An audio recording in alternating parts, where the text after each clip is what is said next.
helps plants resist drought, reduces transplant shock, more vigorous plant growth, can increase yield. So this has multiple benefits. This is why I use this all the time. I think it's about a teaspoon I'm doing. Just dusting it. Looks pretty good. Okay, so we're ready to plant again.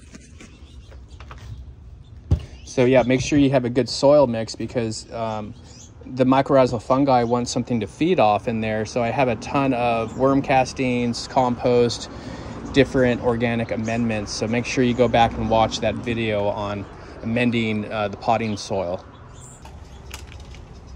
So simply set it right on top of that. Again, excellent root system. Perfect. Okay, these tomato plants are going to do really well. This is a granular version and a different brand, but it's essentially the same. This one has Mycorrizal fungi. Seeds packed full of mycorrhizal fungi that is highly active blend, will enhance plant size and yield, enhance nutrient and water uptake, and help develop long-term fertility. All right, guys, here's the tomato plant that we just added the Mycos to. So you just want to make sure you water that Mycos in.